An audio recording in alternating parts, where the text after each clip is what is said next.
Hey guys, welcome back to Lip Swatch Week. Today's video is all about the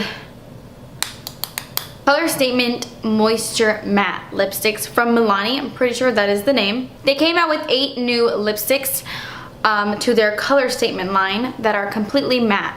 They have a bunch of regular Colorstatement lipsticks, which I'm a big fan of. I featured them in my yearly favorites video. I love Milani Colorstatement lipsticks. So when I found out that they were coming out with matte versions, I was head over heels. I've purchased all my original Colorstatement lipsticks on my own, but they did send me their little matte collection, and it's definitely hit or miss. For the most part, I really love them. There are a couple colors that I'm like iffy about, but if you want to hear like the basics, they are very similar to the Maybelline Creamy Matte lipsticks at the drugstore that are my favorite drugstore lipsticks right now. But I think the Maybelline ones are a little bit better. They go on a little bit more pigmented. I don't know if you could tell like in the lip swatches and stuff, but in the tube it looks a little bit darker than when it comes off on your lips. Like when I applied it to my lips, it does apply the color a little bit softer, which doesn't bother me. It's just not as pigmented as it looks in the tube. Not that these aren't pigmented, but this is a lipstick that you're gonna have to build up, especially with the lighter shades. Like when I was swatching them, you have to go back and forth like a bajillion times to get the full color, and that's the same thing on your lips. You're gonna have to pass your lipstick quite a few times to get that full on color, so just keep that in mind.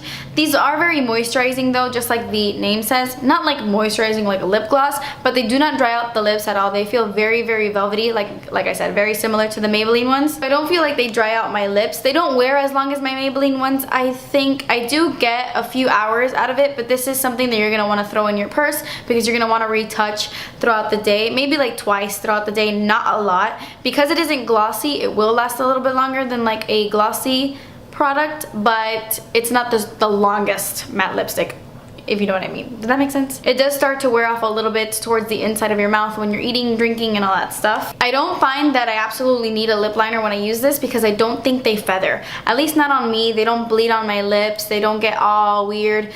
The only 2 colors that I'm kind of iffy about are actually these 2 right here, Matte Innocence and Matte Glam. Matte Innocence is such a beautiful color, but it really just accentuates all the creepy little lines on my lips. Like they get right up in there and it's super patchy. Like this one is not my favorite, which sucks because the color is beautiful.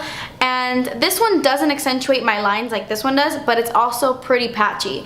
Matte Glam, which sucks because it's a beautiful purple, but it comes off softer on the lips and it kind of just looks like there are spots of my lips showing through. It's a little patchy, not my favorite. But the other ones I really love. Matte Confident is beautiful, and I really love Matte Naked as well. Overall, I give these guys a B because they're super inexpensive. On the website, they are $5 on their Milani website, and they're very creamy. They don't have a nasty scent. Oh, that's another thing.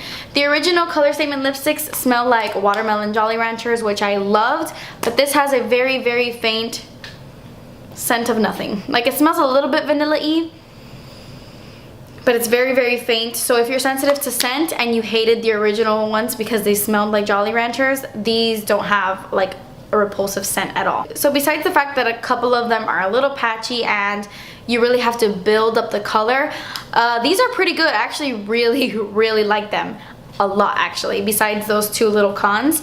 So yeah, I hope you guys enjoyed this video. Let me know what you think of these down below. Please subscribe if you haven't already, and if you want to see what's coming up next this week in Lip Swatch Week, then just read the description. I will link yesterday's and the day before in the description box as well. Thank you guys so much for watching. Like I already said, please subscribe if you haven't already. I already said that.